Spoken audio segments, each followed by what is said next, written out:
Have you ever wondered why someone would confess to a murder only to hide the body again? This is no ordinary story.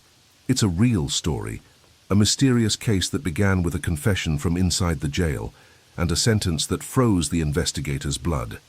I told them where the body was, but they dug in the wrong place. For weeks, police believed they had won. They had the suspect, they had the statement, they even had the map drawn by him, indicating the exact point where the body would be buried, next to an abandoned greenhouse under broken concrete. They dug. They found concrete, but they found no meat, not even bones. Not true. What seemed like the end of the case was just the beginning of a perverse game of control. And the first sign that something was wrong came from where no one expected it. A boy on a bicycle far away finds a woman's shoe covered in mud, shoelaces sewn with surgical thread. Inside it, a micro camera, recording. Yet, watch this video until the end and you will have goosebumps, because what you discover now may surprise you. And if you think the terror is in the body, wait until you hear what he recorded. His name was Michael Rainey, an internal monitoring technician at an Oregon State Penitentiary, invisible among the hallways but always present in the recordings. At 38 years old, he never missed a day of work, never missed a deadline. He never answered a question that wasn't strictly necessary. He was the kind of man who leaves no traces, but archives those of others. Michael had no prior record, not even friends, and his psychological record was empty of trauma, addictions, or history of violence. What he cultivated, however, was an obsession with the sound of silence. In his spare time, he restored old recorders. I studied the difference between static and presence. He listened to tapes that others discarded. He had a habit of recording whispers that no one else noticed.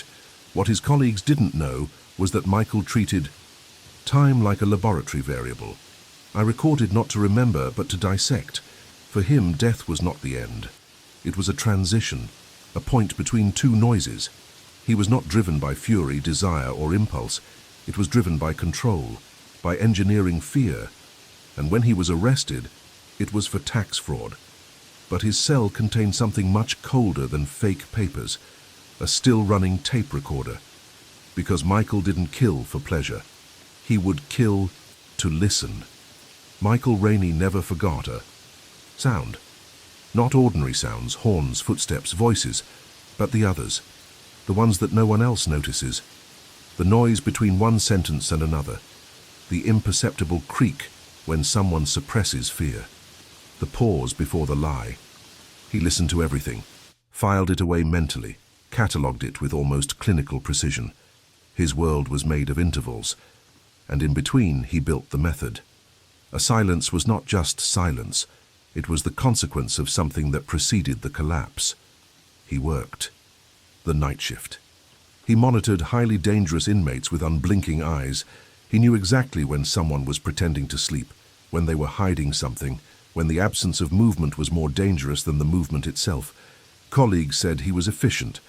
The monthly report described him as having no risk profile, but no one asked what he saw in the early hours of the morning. At home, there was no excess furniture. Everything white, cold, precise. A shelf with tapes, organized by date, volume, frequency. There was no TV, no photos, just a chair facing the wall where he listened to prison recordings, pausing only to breathe. Sometimes he would rewind the same part more than 10 times, looking for the exact moment when someone lost control. That was his trauma. Never having felt anything. Michael didn't have paranoia. It had predictability. He knew that if someone repeats a pattern enough times, they are offering themselves to the right predator. And he waited, like a shadow that doesn't move. I observed routes. I memorized lines. I noticed the smallest detail that turned into a sentence. When he first saw Laura McKinney, he felt nothing. But he understood everything. The time, the repetition, the distraction before getting in the car, the absence of internal surveillance. Nothing about her moved him, and for that reason, she was perfect. And then, on the 12th day of observation, when she stopped for gas at 9:18 p.m. like she always did, he decided. She didn't know, but her story was already being recorded. Laura McKinney ran every morning at 5:42 a.m. She was meticulous, disciplined, predictable. Your hair tied in a low ponytail, always with the same headphones, the same playlist, the same rhythmic breathing. Michael first observed her in the parking lot of the clinic where she worked. There was no attraction, not even interested, just a pattern, and patterns to him were like stains on a white wall, impossible to ignore. It started with simple notes, schedules, routes, changes of clothes. Then came the mental maps, the calculations of time between one stop and another, the frequency with which she looked back. She seemed to have no memory of danger. She carried her body like someone who had never been followed, as if the world around was static, harmless. Michael noted the absence of paranoia, which, for him, was the same as leaving a door unlocked. The method of choosing never involved emotion. He wasn't looking for physical vulnerability. He was looking for logical flaw, the blind spot, and Laura was all built on confidence. For 17 days, he remained unnoticed, a figure behind a car, a reflection in a shop window. He recorded her every stop with precision, a habit that has become a ritual. He wasn't looking for a face. I was waiting for the moment when everything would repeat itself with enough precision to be predicted. The prediction, after all, is the death of freedom. She didn't see it. He saw. Everything. Every involuntary gesture. Every pause between one song and another. The exact moment her eyes seemed to wander. Michael studied this like someone dissecting a living body. I knew that, for her, it was just another Wednesday. For him, it was the guarantee that the choice had been made. And when she got into her car that night after filling up and typed something on her phone for 3 seconds before putting it away, it recorded the final missing piece of information. The time between. The gesture and the distraction. The exact time between control and collapse. The silo was 41 minutes from Laura's last known location, old, deactivated, surrounded by thick and irregular vegetation, surrounded by a dead-end and unmaintained rural road. Michael rented it under a false identity, through an online brokerage that did not require in-person contact. He declared himself an enthusiast of experimental organic agriculture. The paperwork was signed in silence. Nobody asked anything. He never left room for questions. Inside, he transformed the space with an almost surgical method. Each acoustic panel was installed with gloves, each blind spot eliminated with small cameras hidden between the wooden slats. The internal walls were covered with a layer of matte black PVC, isolating sound and erasing the notion of time. Natural light? None.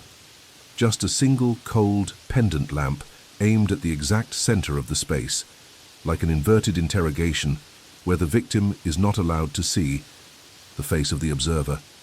On the floor, a rigid military mattress covered by a plastic sheet. Nearby, a small metal table with objects arranged with mathematical precision, pliers, industrial adhesive tape, a case with syringes, 2 flashlights, and an analog recorder with a tape already spinning. Nothing there was improvised, nothing was temporary. Everything had the weight of repetition. Michael didn't improvise, he rehearsed. It tested pressure, resistance, skin response time to cold. I was researching the effects of prolonged absence of sound, how absolute silence breaks the mind before the body notices. This place was not a captivity, it was a theater of psychological decomposition. Outside, he planted dry bushes around the entrance, as if to erase the architecture of the building, but he left one thing visible, a rusty mailbox with the number 21 painted in red. It was the only non-standard element, and it was not left to chance. Because Michael knew that one day, someone would come back there. And when I got back, I needed to find something, but not everything. The night it all started, the forecast was for light drizzle and low visibility, perfect conditions for what Michael needed: distorted time, diffuse light, absence of witnesses. He chose the exact point of approach, a section between 2 burned posts on Highway 614, where cell phone signal oscillated between unstable and non-existent. At 8:57 p.m., he parked his car on the sidelines, with the hood up and the emergency lights flashing. He was wearing an unmarked grey sweatshirt, dark jeans and surgical gloves under wool gloves. It didn't attract attention. He looked more tired than threatening. The trick wasn't to appear desperate. It was like looking defeated, a man broken by chance, a detail that activates the empathy of those who pass by. And Laura passed, as he always did, after fueling up and buying his usual protein bar. She slowed down. He lowered the window. He asked if he needed help. Michael just pointed to the dead phone and said in a calm voice that the engine had died and the battery seemed dead. He asked if she could take him to the next station. He knew she would hesitate. Hesitation is standard too. But then she would give in. Because it was still early. Because fear still had no space. Because she saw herself as someone who helps. She unlocked the door. Michael entered. The distance between hesitation and collapse was exactly 17 seconds. Inside the car, the air was warm and there was the smell of vanilla. He looked in the rearview mirror, noticed that she wasn't looking directly at him. Distracted, trusting. The syringe was already prepared, wrapped in a flannel that he pretended to be a handkerchief. When she turned right at the intersection where there were no cameras, he precisely touched the needle to the point between her neck and shoulder. She didn't have time to scream. He didn't have time to understand. The last sentence he uttered was a question, but he didn't respond, because at that moment recording had already started, and in the silence that came after he knew, now she belonged to absence. Laura woke up in the exact center of the silo. The pendant lamp cast a cold, cutting light on his face, as if each blink was a blade. The body, still sedated, responded with delay. The legs were trapped, the arms motionless under the leather straps attached to the ends of the mattress. The plastic beneath it creaked. The sound was the first warning that what was coming would not be quick. Michael was there, but not close, sitting behind a metal partition, watching through a dark acrylic visor where no emotions could be read. There was no rush in his gaze, just calculation. The first thing he did was adjust the microphone. The recorder was already running, the tape marked with the date, time, and room temperature. He didn't speak. It just registered. For the first 22 minutes, Laura wavered between confusion and panic. He tried to free himself. He tried to scream. Michael wrote everything down. The pauses between screams, the frequency of breathing, the timbre of the voice when he said, "Please." It measures not suffering, but the point at which the mind begins to detach from the body. The second injection was given without warning, between the collarbone and left breast, a compound that he himself manipulated based on veterinary studies, enough to preserve consciousness, but erase the notion of time. Laura's eyes dilated. The mouth opened, but no sound came out. This was the moment Michael had been waiting for, the exact moment when the victim is still alive, but no longer knows where he is. The trauma that is formed not by pain, but by absence. The absence of logic, of output, of voice. The camera, positioned in the corner of the room, captured in silence. The tape spun. In the following minutes, Laura stopped asking for help. He started repeating a single sentence. He wrote down every word, every break. Until, at minute 39, she stopped repeating. And he just started looking. And it was there, in that fixed gaze and without any further questions, that Michael knew that the body was still alive. But the mind was already gone. When Laura's breathing stopped, there was no relief. Only a thicker silence, as if the air inside the silo had been sealed away along with her. Michael didn't move immediately. He observed the body for another 7 minutes, timing its immobility, checking for involuntary spasms. The ritual did not allow for failure. Any unforeseen variation could compromise what he valued most, total control of the scene. He got up with precise movements, without noise. He removed the restraint straps as calmly as he had put them on. No pulling, nothing abrupt. The marks on his wrists were already starting to darken, a natural consequence of the continued pressure. He wrote that down too.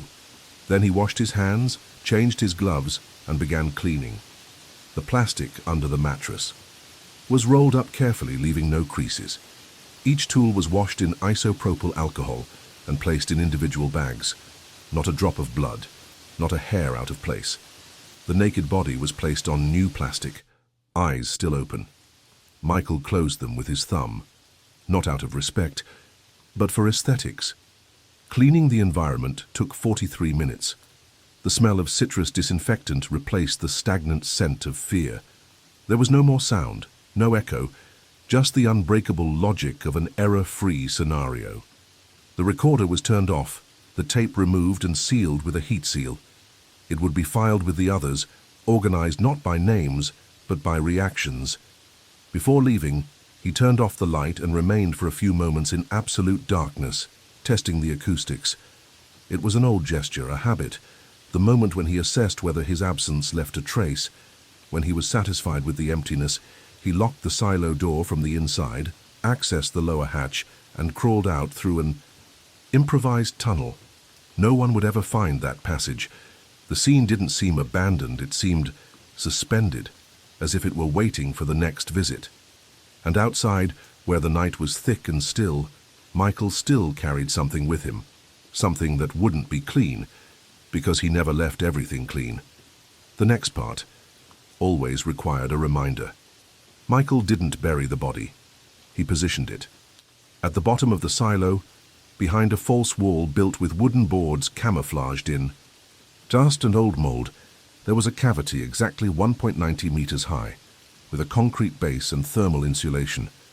There, Laura was placed with the same precision as storing a rare object. The body wrapped in waterproof fabric, wrapped in 2 turns of industrial plastic canvas and secured by metal straps.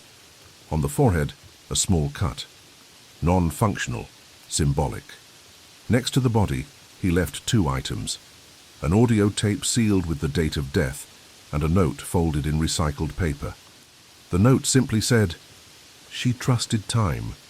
No subscription, no explanation, just the sentence, as if the crime were less of an act and more of a lesson.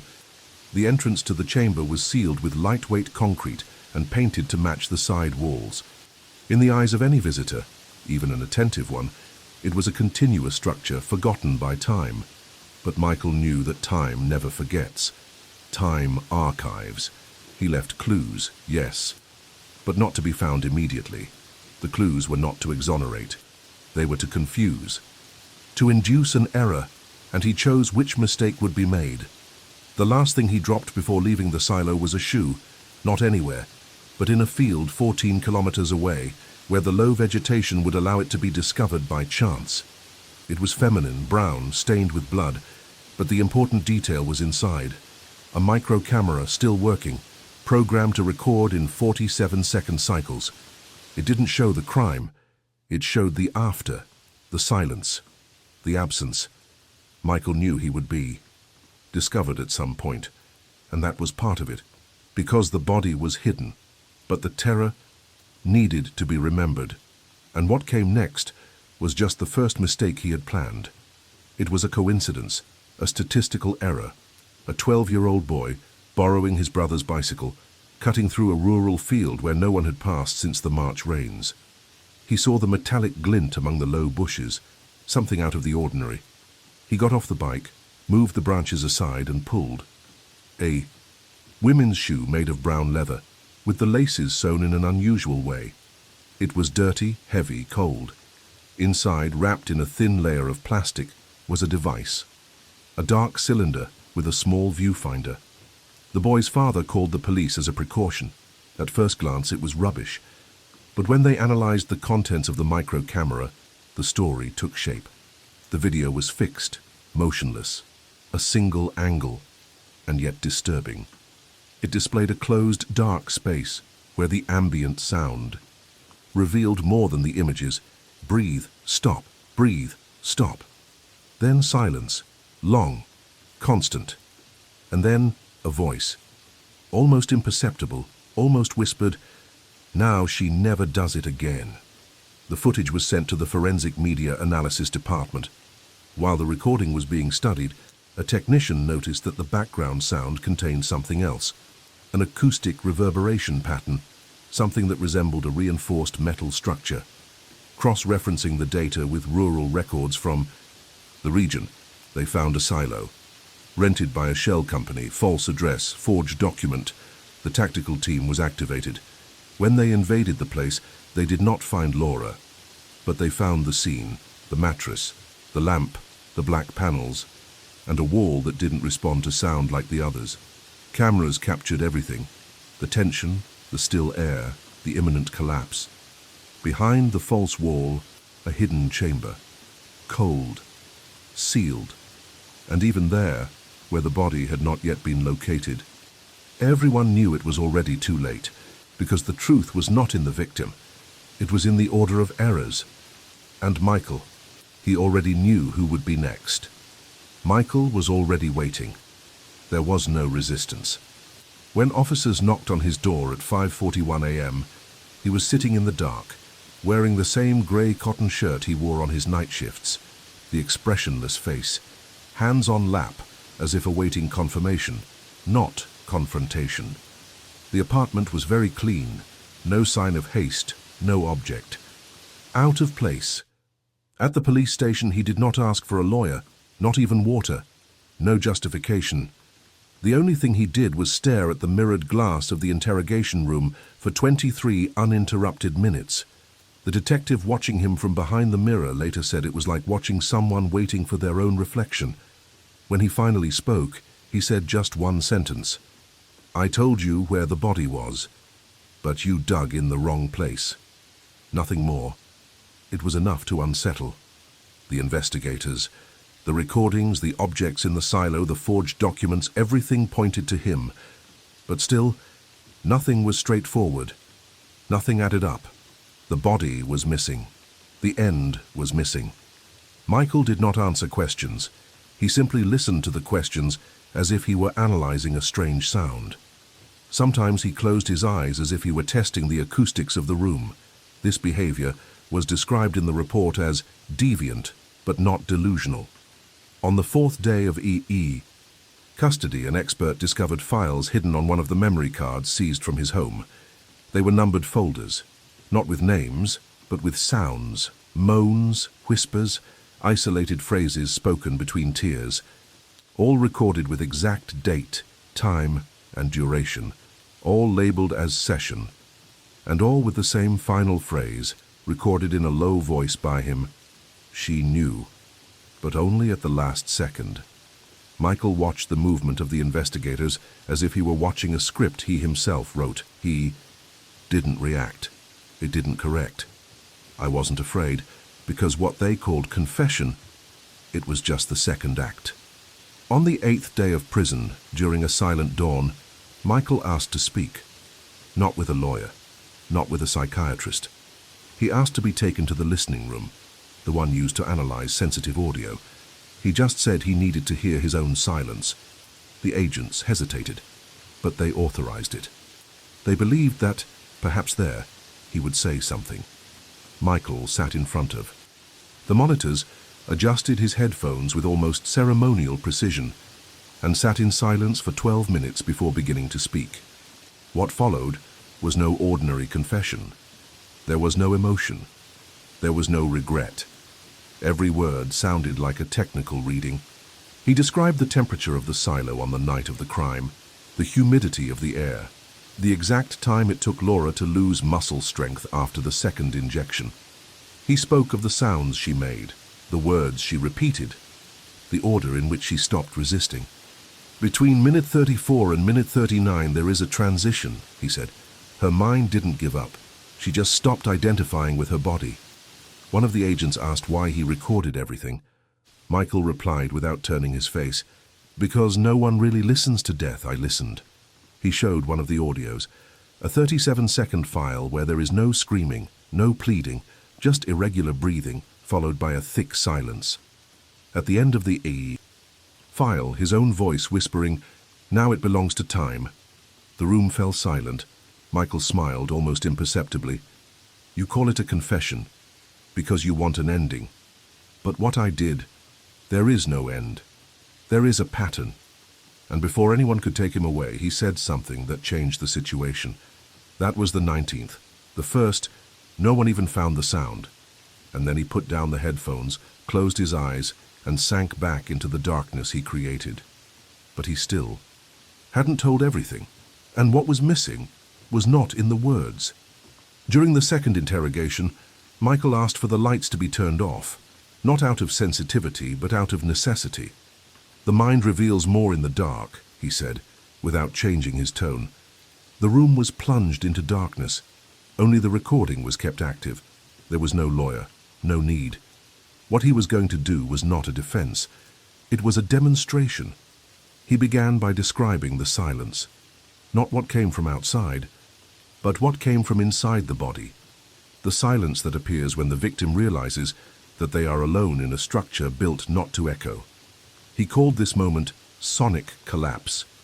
He explained that it manifests itself when the brain tries to find external vital signs and only finds their absence. "Absence is the first death," he said. The agents took note. But it was useless. Michael didn't give away information, delivered concepts, like a teacher describing the anatomy of fear. He spoke about Laura as if it were a study. He did not mention his name. He referred to her as the predictable repetition experiment. He reported that at the end of the recording, he added layers of ambient noise, tracks captured from other sessions. This would confuse any attempt at analysis, not out of pride, by method. An irritated detective demanded to know why he had left the shoe, why he had handed over the camera. Michael responded with the calmness of someone who already knew the question. "Because the body was just the vanishing point.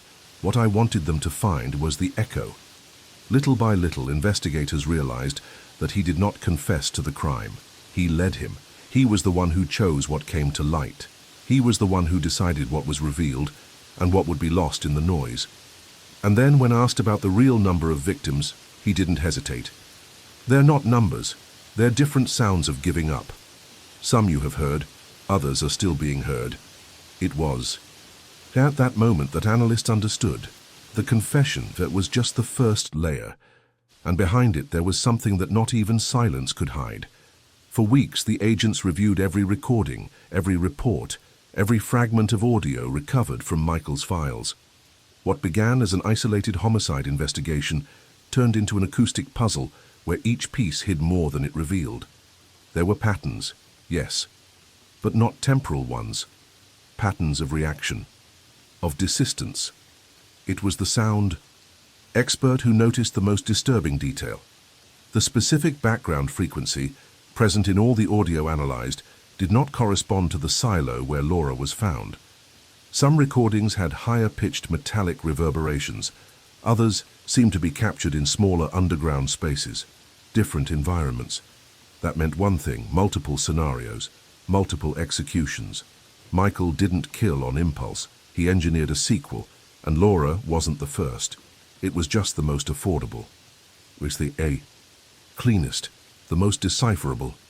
When they crossed the dates of the sessions he labeled, they discovered gaps of exactly 47 days between the files, as if each new victim were part of a sadistic choreography of disappearance, and in each of them, the same structure: disappearance without noise, absence of witnesses, error induced by the first false clue.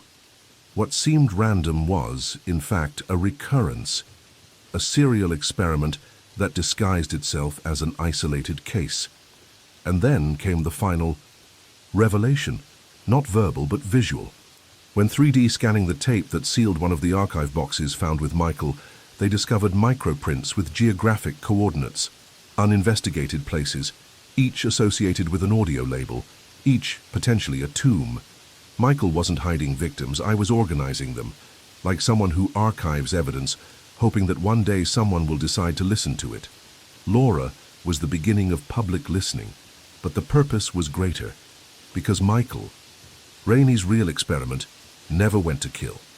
It proved that even after hearing everything, no one listens enough. The true purpose was never in the bodies, it was in the echo. Michael Rainey did not kill on impulse, nor for pleasure. What he pursued was colder, more abstract.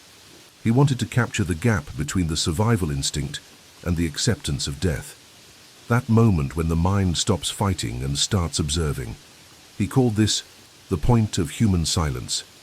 And that's why he built everything: the silos, the recorders, the intervals between crimes. Each death was a controlled variable, in an experiment that he himself documented as a forensic scientist. The 47-day sequence between each session was not symbolic. It was a window of psychological decomposition. Sufficient time to analyze, organize, transcribe. After that, he erased the physical traces, but kept the auditory ones. He did not keep objects belonging to the victims. He kept his breath, tumbles, broken, whispers. When investigators discovered the hidden files on external servers he accessed, they found dozens of audios with numerical labels, not names. Each file has the same duration, 47 minutes. The tapes did not show murders. They showed surrenders, the slow breakdown of identity. The last file analyzed contained an unprecedented sound, a second voice, weak, tense, feminine, repeating the same phrase. I'm still here. It wasn't Laura, and that changed everything. Because if there was anyone, still talking, so the cycle had not ended. And Michael was still driving, even in silence, even locked. The next recording could already be underway. The body was found 11 days after the confession. Not for new leads, not because of technology, but because Michael wanted to. The previously inconspicuous hatch was slightly open, as if someone, or something, had left. Inside the sealed chamber, Laura was still intact. Cold, clean, wrapped in canvas like a museum piece.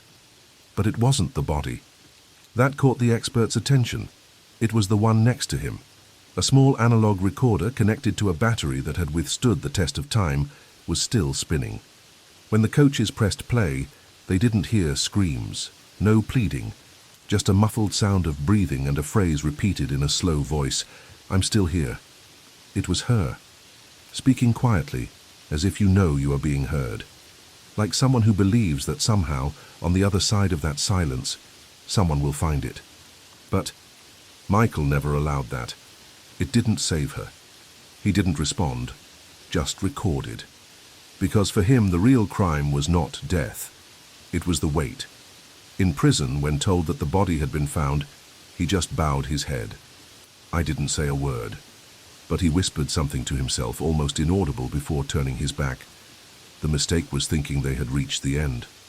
The case was closed, but the files continued to be accessed. And days later, technicians found another audio. Unmarked, unidentified, another breath, a new collapse. Laura's story is over, but Michael's experimenting is still ongoing. If this left you silent, comment, "Digging is not always finding." Leave a like and subscribe to the channel so you don't miss new videos, because in the next episode you'll hear what he recorded while she was still alive. And maybe she wasn't the last.